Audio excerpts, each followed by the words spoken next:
I think as a woman in the film industry today, I think you just have to remember to listen to the voice in your head. I think sometimes we get so wrapped up on what everyone else is trying to tell us. Just listen to your gut, listen to your instinct.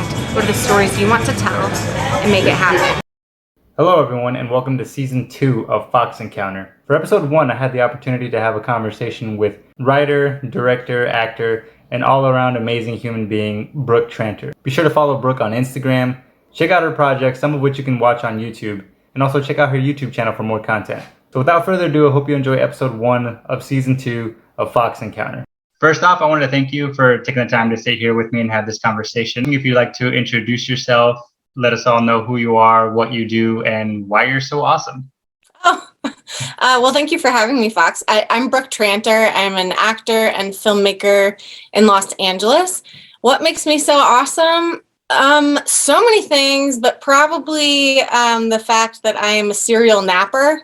Well, I get up really early in the day, so having a nap or two in a day is very important to me, and that makes me awesome and also a grandma, but that's okay.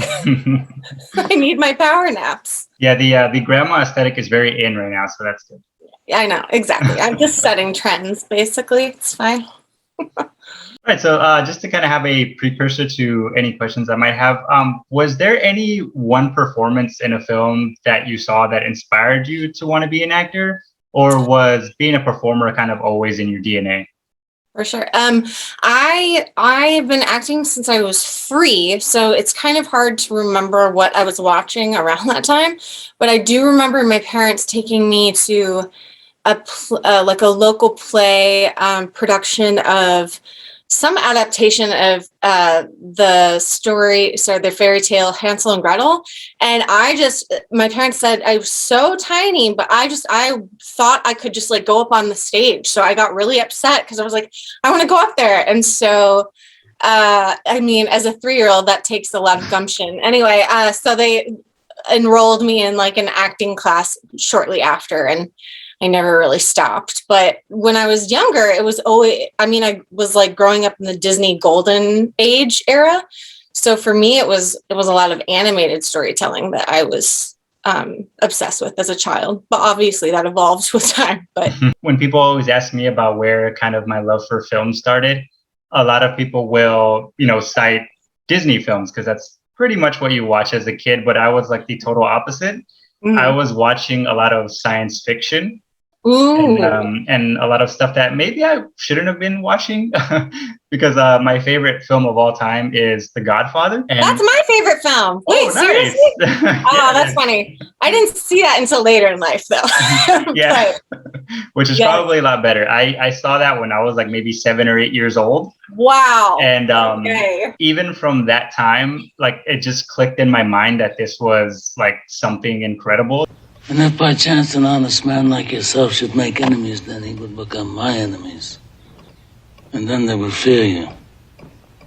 I think The Godfather is like the perfect film. I can't find anything wrong with it. Yeah. I don't know if you feel the same way. I do. I just love the whole story, and I love Godfather 2 and 3 is but the characters, I think that's what captures us so much, right? Like anyway, the evolution of them and where they start and where they may end. Anyway, completely agree. Yeah, I love The Godfather very much. I was just talking to a friend of mine about that the other day. He has the transcripts of Francis's like notebook. You can buy like a I forget what it was called, the book itself, but it has all of his notes around the script. I was like, I gotta go buy this. I don't have to, but I want to.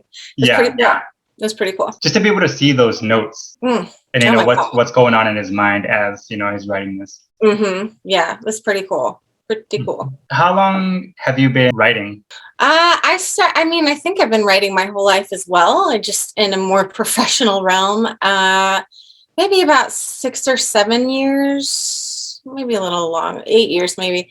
I don't know. Time is some weird construct. I started writing professionally when I guess I was getting really tired and exhausted by the hustle out here.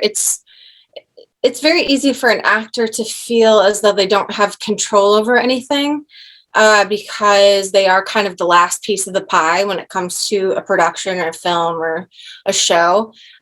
So yeah, a friend of mine just, I think, recommended, hey, you should start writing your own stuff. And I was really resistant at first because it's like, you work so hard. It's like, no, I'm an actor. I don't write. I've worked so hard to get here because I'm an actor, and which is, of course, total BS, because you can be many things. Yeah. Especially now, all the great people that I idolize and look up to are people who are doing it all. Issa Rae and Tina Fey and, Donald Glover, people who are really taking storytelling into their own hands. Anyway, yeah, long story short, not there, about 8 years ago. Okay. Yeah. So it's pretty much born out of necessity in a way. Necessity and desire to create, I think. Yeah, because it's easy to get wrapped up in the idea that, like, I just have to wait by my phone or my email for my agent to get an audition, and that's my job. And that's very much not the job. The job is continued work on the craft and being in class and working on material and reading scripts, maybe writing scripts, getting familiar with screenwriting or directing or whatever elements you can create with. Yeah, I think it's just part of the whole circle. Yeah. This industry, whatever that means. I like the way you described that, because in seeing the stuff that you've directed and the writing style and stuff, it kind of seems natural that, hearing you say it now, it just kind of seems like, yeah, that was almost inevitable that it was going to happen, that you would end up writing your own stuff. Yeah, I think it feels that way looking back now. And, when you're in your 20s, you're just, I think, stubborn. I think I was stubborn. I think that's the only reason why I was like, I'm not a writer. I'm an actor. Yeah, I think inevitably a lot of my friends have expanded into these other boxes within storytelling. I think they're just one and the same.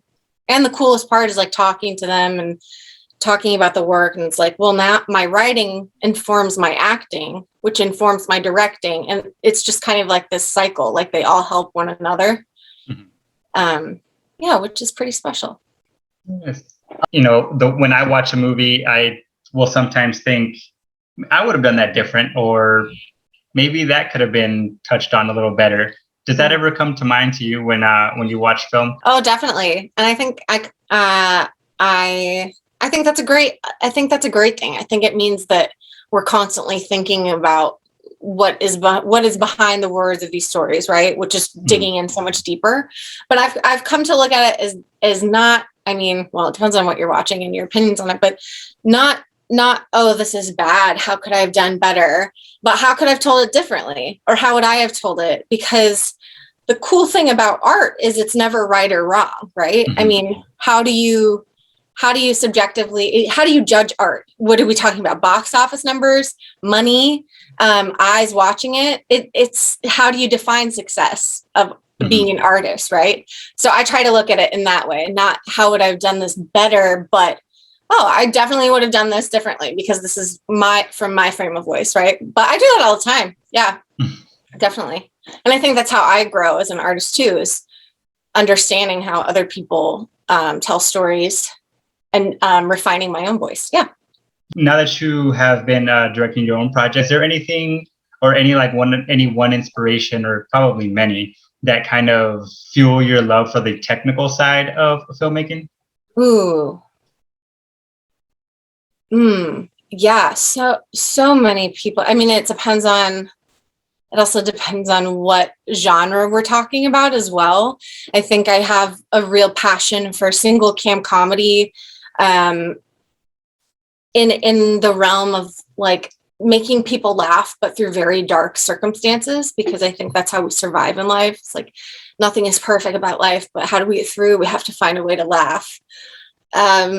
So from a technical element, from an acting standpoint or a directing standpoint, I have always been a huge fan of Judd Apatow, kind of how he does, like, slice of life comedy. Like, here is a day in the life of these people. We're not trying to make the dialogue perfect. And, they improvise a lot in those movies as well, because he is confident in giving his actors that freedom, which I come from an improv background as well, and that's how I would define my directing as well, or at least something like it.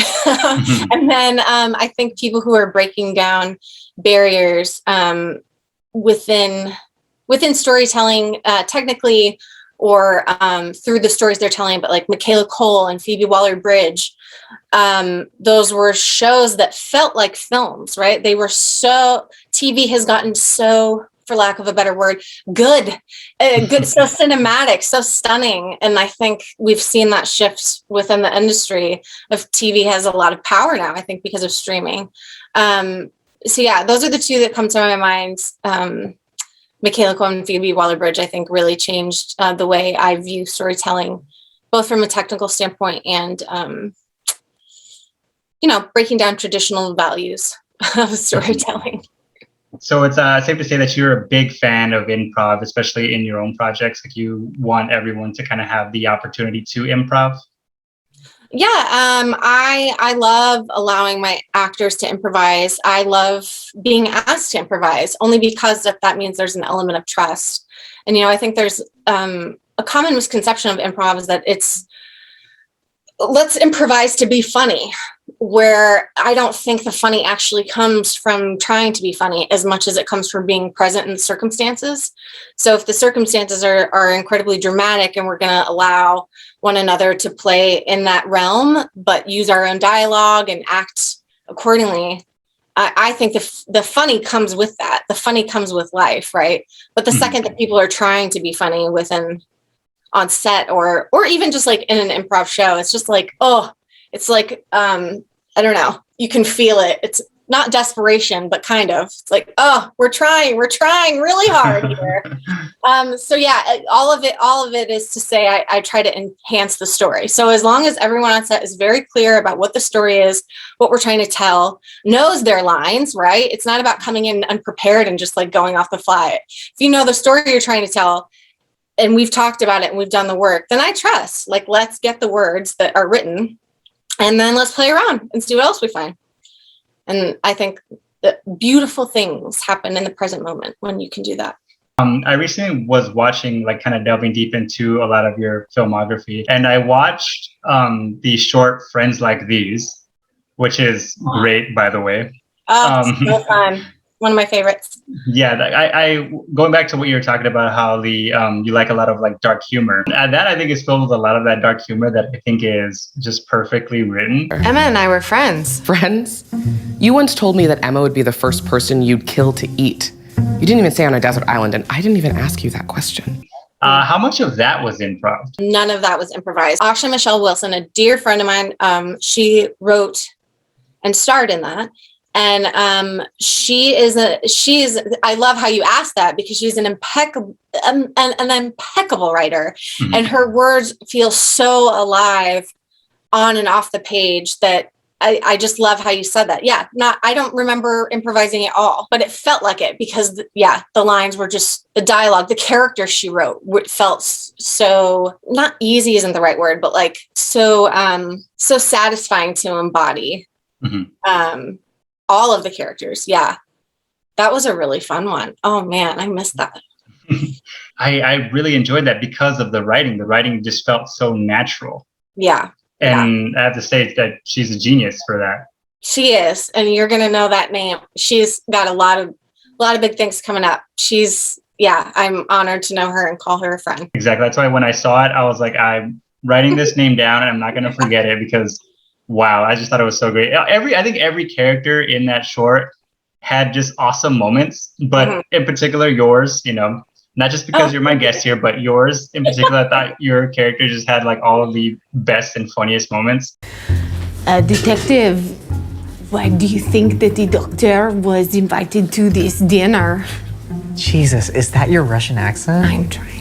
Oh, thank you. Yeah, she's really cute. Yeah, and a lot of that comes from the writing as well as you. Yeah, thank you. Yeah, we had a lot of fun preparing for that one. And I think every character in that film was so specific and so different from one another. That's when a world becomes really fun to play with when you have that specificity. So yeah, thank you so much. one of those short films that I wish was longer. Oh yeah, just because I want to We've spend all more told time. her that. We've all told her that. Yes. Yeah, just because I wanted to spend a little bit more time with those characters. Mm-hmm. They were all very, very fun. Yeah. Yeah, that was a really fun one. Your character of Aubrey, how much of that, I mean, obviously it's an exaggerated character, but like how much of that wasn't exaggerated? Oh, well, I mean, I think I can confidently say I'm nothing like Aubrey and everything like Aubrey. I mean, we have very similar backgrounds. We went to school for theater. We have, at one point in time, I had quite an ego in my 20s. We take the work very seriously, even if it's what was the line? Doritos commercial. Oh my God, I'm about to die with the off-Broadway cast of nothing. I was in a national Doritos commercial, you bitch. So Tessa and Aubrey should go together. Oh, great. Very serious work. And that is just something fun to play when you can understand a point of view, like, oh, I get this girl. Let's go there. But I do not think, I would hope I'm not quite that brash in real life. But what was so funny about that is she had cast that for someone else. And my DP from one of my films was going to work on that one. She was like, hey, my friend Asha is in a bind. She's about to shoot this and lost one of her leads. You want to meet up with her? And I read it. She sent me the sides before like our meeting. And I don't know, there are certain roles where you're like, I'm not in my mind. Like I wouldn't say this out loud, but I was like, I'm not leaving this meeting without having this like in my planner. Like I am going to be on set playing this role. And I won't say that happens like all the time, but there is like an energy going into something, not desperation, but like, I know I can play this. I know I'm the person to play this. And coming in with that confidence and excitement, I think is really attractive to a director or writer. So we really clicked. And she always says now, she's like, oh, you were supposed to play this from the beginning. It was never going to be this other person. I was like, well, there you go. Everything's meant to be, or sometimes, I guess. Anyway, so yeah, we had a really, really fun time on that. And that led to so many wonderful relationships too. Yeah. That's great. I don't think I am Aubrey though. But if you were, that would be very entertaining as well. Yeah, she's got some fun one-liners. Yeah, definitely. So with talking with like holding a lot of those, like how the character would hold a lot of those like gigs very close to her heart, especially like, like the Doritos commercial and stuff. Do you have a certain special gig like that that you just hold very dear to your heart? Ooh, so interesting. There was, yeah. I mean, I think all of them in a certain way, because it's part of the journey of the growth. Mm-hmm. And I can look back at every project I've done and be like, oh, I remember that time of my life. And it's cool to see where you've come from. I guess one of my favorite ones, the one that's coming out, I mean, all of them, honestly, but one that was really fun was being in the film The Last Word. And I got to do a scene. I mean, it's such a little part, but it was one of my first, like, in a big Hollywood production. And I got to improvise a little bit with Shirley MacLaine. And that was hilarious because it was not supposed to be a funny scene, but improvising with a genius like that and her just like going on, it was a masterclass. That was a fun one. Yeah, I'll always hold that close to my heart. It was really wonderful to meet her and work with her. Your performances have been very diverse. Like you can obviously do the comedic roles, you can do drama. Do you find you prefer one over the other? Or do you like a mix of both? I think a mix of both is important, at least for me. I think when I'm steering towards one side, I'm craving the other, but I think that just comes from wanting to tell different stories and experience different humans in this world. My heart is comedy. It always has been, just because of where I studied and who I am and like my sense of humor. Like I adore comedy, but there's also something just like so fun about, I don't know, a crazy horror film or, a historical drama. I really don't have a preference, but I do love comedy. Yeah. I just completely contradicted myself. That's okay. Do you happen to have a favorite comedy movie? Oh, wow. I don't even know how to answer that question. I really enjoy older comedies. I think the influence that they have within our culture are it's interesting to talk to really young actors that aren't aware of who, I'm not saying this is a generalized statement. I'm not saying this about everyone, but who don't have an awareness of the past and what they've come from, because everything is recyclable. Nobody is coming into this earth like, oh, they know this is the first time this has ever been done. So I really love the classics. The Apartment, Blazing Saddles, any Mel Brooks movie. I could go on and on, but I feel like I also find like a romanticism to watching older films. They tend to be my favorite. I mean, just like we were talking about The Godfather, like there's something about cinema and the past of cinema that is just so nostalgic to me. So I often go back. But I mean, there's great comedies today too. Bridesmaids was also obviously one when I don't know when that came out. When I was in college, it was like, oh my gosh, these are the kind of movies I want to make. But I mean, look at the trajectory of those women. They were in a very similar track I'm following in a very similar track. Like, oh yeah, you grew up in the improv world. These are real stories you're telling. They're just through a comedic lens, right? Because best friends can be a really tricky relationship, especially when we grow out of friendships or bring new friendships in. Anyway, I thought it was brilliant, but I tend to go more like any Audrey Hepburn, those old, just really cheeky classic comedies that almost have like an Alfred Hitchcock feel. Have you ever seen Charade? Yes. Okay. It's just one of my favorite. Like, what genre are we in? We're like in a mystery, but you're making me laugh every minute. I love really cheeky films like that. I could go on and on. I apologize.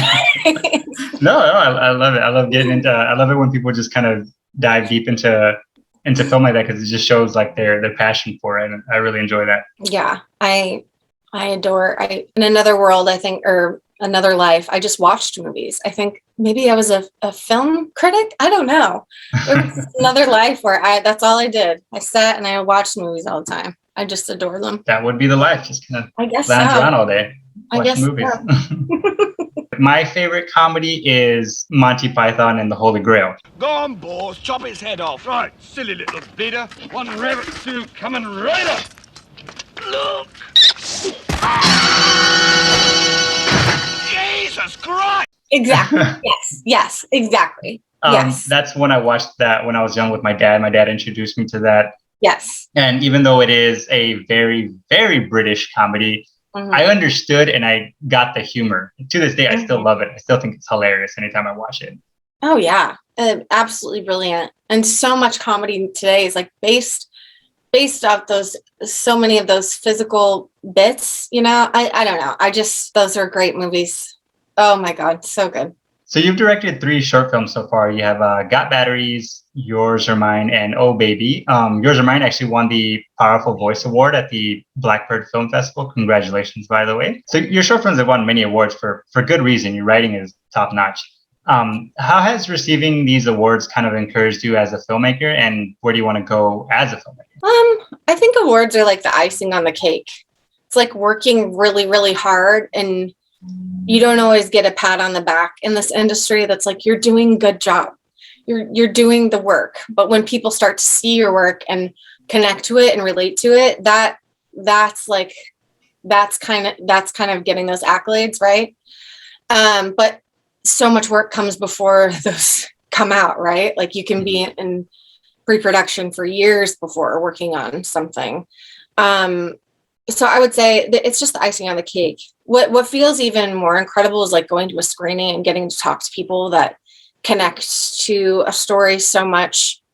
After I remember having with one of my shorts night before, just like the most incredible conversations after screenings on the festival circuit with couples that have chosen to, adopt children. I don't know.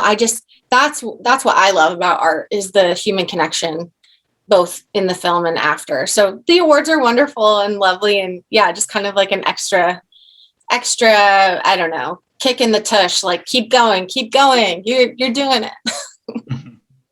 You just want that connection, right? The greatest thing about film festival circuits is getting to travel. I mean, when we could, or when we are now, I don't know, what is this world, but is like meeting other filmmakers, right? It's just delicious making those connections. And through the pandemic, I realized how important that was to me. So it was so wonderful to kind of come back on the circuit with Oh Baby and meet other filmmakers and go to their screenings and learn about their filmmaking, because it's about those relationships. I just got to hire a few people that I met at Dances with Films for my production company on a shoot that we have coming up. It's like that is the gold. When you are calling your friends and be like, hey, I have this project, want to come work? That to me is like, oh, I hope to do that until the day I die. Just continue to call my friends to come tell stories together. That's the biggest award. That was super cliche, but I mean it. It's the best. It's the best feeling. When we were in like pandemic mode, do you think that hurt or helped your like creative process? You know, because like it felt like the world kind of just was still for a bit. Right. I would say both. I think it hurt and helped. Hurt in a way that like I was on my acting class and teaching on Zoom for 14 months. That's like my job is to connect with human beings, and we figured it out, and like auditions are still happening this way. So this isn't like going away anytime soon, but then going back into class or back into the room for auditions was like, oh my God, right. This is why we do what we do. Like that reminder of what it means to connect and be in the presence of another body, another human being. So that was really hard. But in turn, I think if I flip that negative into a positive, it made me aware of how grateful I am when I am in the presence of other actors or when I am on set. I'm that much more grateful now, understanding that it was taken away for so long for so many people. So every time I'm on set now, it's like, wow, such a blessing, such a blessing. But I did like little film competitions. There was this stay at home film competition where you could only use your iPhone.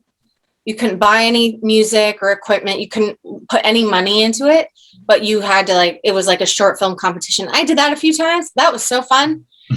So again, like building community, even when I was trapped inside my apartment. Trapped. No, it did. It felt like I was trapped. So yeah, I would say both. It hurt in many ways, but I grew in many, many more ways, I would say. Yeah. So you talked about that short film competition from home. How did you get into that? Oh, a friend of a friend had messaged me about it. Knew that I think maybe we had talked that I was in a creative slump. It wasn't fair. Wah, wah, me. And he was like, I feel like this will help your spirits. And it was so fun because I had already been making like silly, either like TikToks or just like little character videos. I have like 35 wigs and I create characters just like young Brooke used to do. Where's everybody going to brunch on Sunday? Los Feliz or downtown? Yeah, so it was just by word of mouth. And then I had so much fun that I did it a couple more times. I think it was just a filmmaker who was trying to come up with ways to continue to have the community like thinking in creative ways. It was really a very lovely project and went on for months and months and months. I think in some realm it's still going on. I only participated a few times, but it was really cool. It's funny you talk about your characters on Instagram, because that's exactly how I found you and your profile and stuff like that, and started getting into your work and stuff like that. Was Funny. through Instagram and those characters that I'm thinking like, this woman is hilarious. I need to see what else she's done.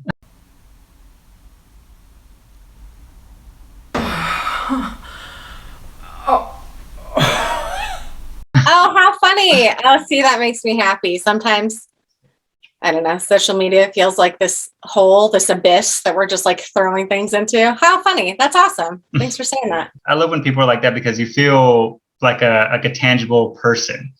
So many like in the industry you're in, a lot of times people feel so detached from, like the real world, and you feel like these aren't real people. Whereas I love people like yourself because you feel so real. Like even having this conversation and getting to know you seem like a very genuine person. And I really, really appreciate that. Oh my goodness. I feel the same. Thank you for saying that. And just remember, like, big Hollywood secret. Don't tell anyone. It's all fake. All the fakeness that you feel is actually fake. None of it's real. So if you see people and it feels like they're not real, it's probably because something was touched up 100 times or something was edited. You know what I mean? Like, it's all fake. So have confidence in that. Like, it's all fake. So going back to your short film, Yours or Mine, that one felt very personal. Was that something that you intended? Yeah, it was a means of kind of healing from a stage of my life that I was still grieving. It's about a young girl and a mentor who have both struggled with eating disorders, bulimia in particular, which was a huge part of my life at a period of time. And this was kind of not like I had to make this film to heal. I just feel like sometimes we go through really hard things in life.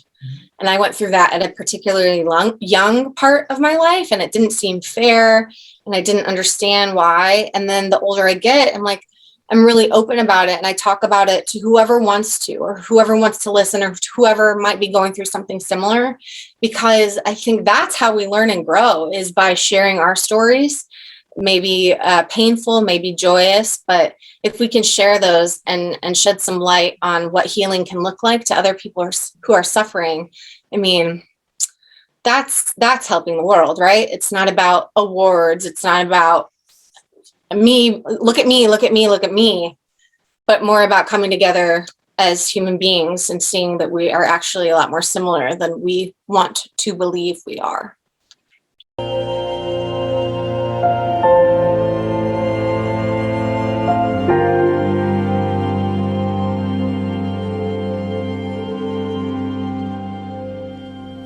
Ellie, I know what you're doing.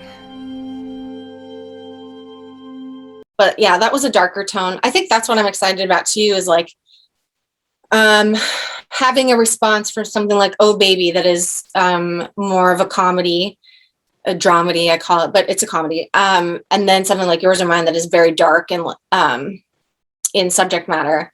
That makes me excited that I can tell stories that are diverse like that and bring on other diverse storytellers into my life and on my productions, because I think that's what it's all about, is like not putting yourself in a box. And I know I talked about that earlier, but for the beginning of my career, I really thought like I had to be like, okay, I do comedy. I want to do TV. That is the one thing. And yeah, that is a huge part of who I am and what I want to do and what I'm doing, but I can also want other things, and that's okay. Yeah. That freedom to be able to have both is great. Totally. Yeah.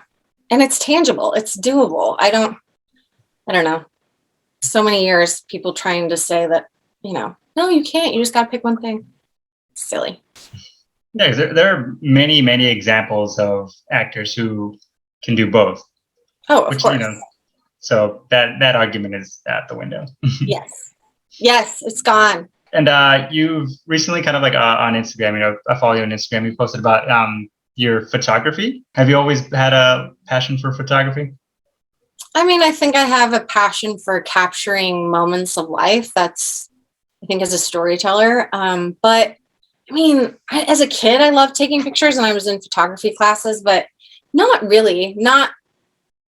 I think the older I'm getting, the more I'm realizing how intimate and special a captured moment is, whether of people or nature or something that means something to you. And then my dad just happened to give me this vintage camera, and it was right before the pandemic. Of course, we had no idea what was about to come. And it saved me. I would go for hours and hours, walks around LA early in the morning, just like trying to remember why I love this place and why I'm here, even in the midst of a global pandemic. And it really saved me. And now I'm just obsessed with capturing my friends and family and places I love. And I shoot on film. So it's just that much more stunning. Film is just, oh my God, it's just so different. Getting those butterflies, like as you drop it off to get developed. I don't develop my own film yet. Okay, eventually. I would love to learn that. But dropping it off and like picking it up, it feels like junior high or grade school when you went to camp and you had the disposable cameras. It's like, oh my gosh, I can't wait to pick up my pictures. What do they look like? Because we couldn't see them. We didn't have digital cameras. Not yet. It's like that anticipation of like, oh my gosh, I can't wait to see it. And sometimes you get them and they're like nothing like what, oh man, I totally screwed that lighting. Oh well. Or sometimes they're even better than you could have imagined. So I love that element of surprise. So when it comes to that, like we're talking about like film, like film, like do you think you prefer like shooting on film or digital? Oh, definitely prefer shooting on film. When it comes to photography, I've never shot on film for a movie. I mean, that's almost unheard of. But I will say on the circuit this year, there were like 3 different shorts that I saw that were shot on film. So I think it's kind of like, it's an art that's coming back. People really thrive in nostalgia. Just look how like records came back, right? Vinyl like had this resurgence. And even when I go to drop off my film at the photo place store, like young teenagers are around the block in a line dropping off their film. It's like it's making its comeback, and I love that. That makes me really happy. We kind of have the same experiences with that, like especially with the physical media side of movies. Right now, like VHS is really huge among a lot of young people. Really? Which is kind of interesting because I remember. I did not know that. And I always found that interesting because just how things like cycle back. Like one thing you might think is just gone or whatever, and then the next day, like it's all back. The one that did not come back though, and my dad talks about, he's like, the 8-track never came back. And I was like, I still have no idea what that is. That was way before my time. It's like, it'll come back. It'll come back. I'm like, I don't know. I might have missed its time. Yeah, I think the 8-track, I don't really know much about it, but I know I've seen an 8-track player, and it's like the size of a VCR. I'm like, yeah, it's huge. So funny. Yeah, I'm like, oh, maybe it's a good thing it didn't come back. This thing is ginormous. Yes. Hard to carry around. Yeah, and I think the resurgence of those things like, like vinyl and 35 millimeter and VHS, it all has to do with kind of, I guess, wanting to relive a moment or kind of just gonna go back to a moment, especially like with young kids. They never felt that, so they're kind of experiencing it now. So I think that's very cool. I know. I think about that. My parents were obsessed with videotaping everything we did. My sister and I, and taking pictures of everything. I think it was more my mom, but my dad too. And I find it so interesting that now, if you're a kid, I mean, you can literally anything, like your whole life you could capture, right? Anyway, I don't know. I think about that a lot. Such an interesting time to grow up in. So here's a bit of a fun question. So if you had to pick 3 people to be in your dream cast, who would those 3 people be? Alive? People who were alive? I'm just kidding. I assumed let's say alive. Let's say alive for this one. Okay, cool. I'm gonna go with an interesting mix. I don't know what movie or what we're making, but I would cast Michaela Cole, Daniel Day-Lewis. I know he's not, or whatever, he's not. He will come back. It's fine. And like someone from a different, even more different generation. Maybe Carol Burnett. She would come back and do another. Yeah, what a mix that would be. Yeah. Like, super drama, new age, like telling your own stories, and like classic comedy. I have no idea what that would be, but that would be a fun mix. It would be kind of that kind of reminds me of like a Tropic Thunder scenario. Yeah. You know, they it get would like be- all of these, you know, you got the Shakespearean type actor, you have the action star, you have the rapper turn actor. Right. Just an Right. odd mix. That's funny. I forgot about that one. Yes. Yes, it would be, but I'm sure it would be sensational. Yes. If you behind the camera, yes, it would be. Oh, in that scenario, I don't think it would be me. I think it would be my surroundings, but that's very sweet. And then going back to your past, do you actually remember like your first paid gig? Paid? What's paid? What does that mean? Paid. God, those are hard to come by. But I do remember it was my first film. It was my junior. Well, maybe I was paid to act before that, but the first big one I'll say was a movie called Using, and that was in Chicago. That was right before. That was actually the movie I was in. That's when I decided not to go to New York and to come to LA after school.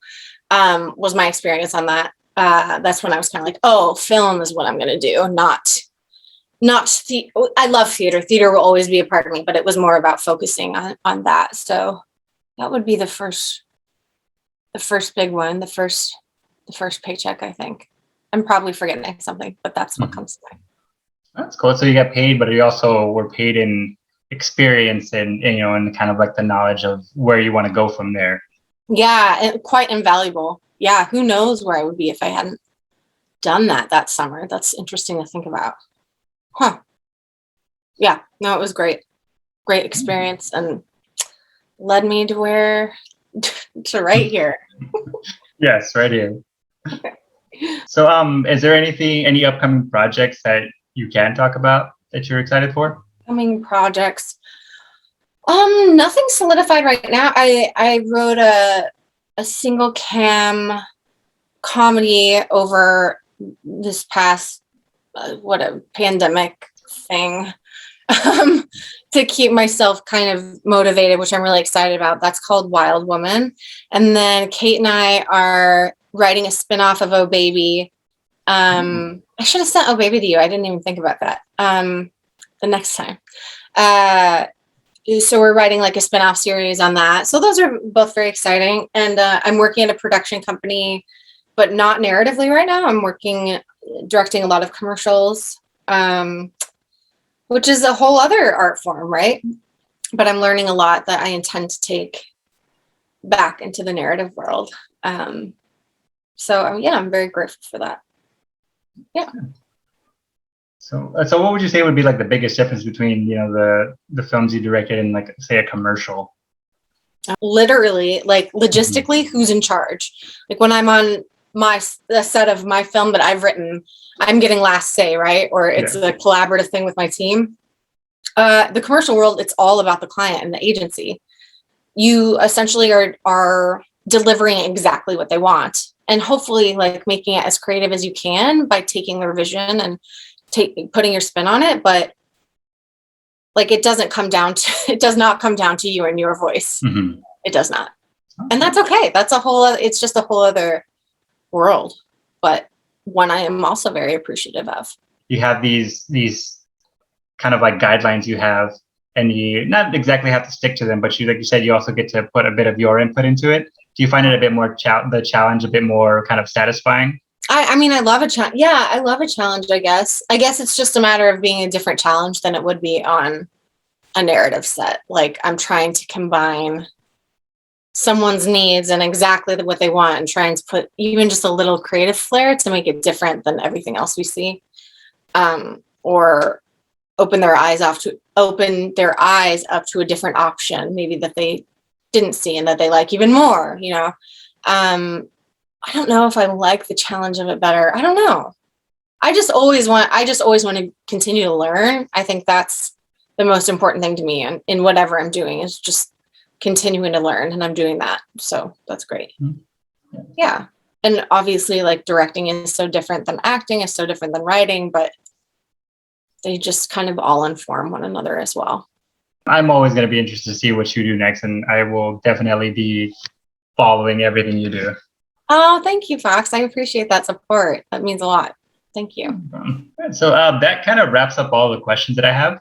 Okay. I love when we have a conversation and a lot of these questions get answered through conversation. Thank you so much for taking the time and sitting down with me and answering these questions that I had.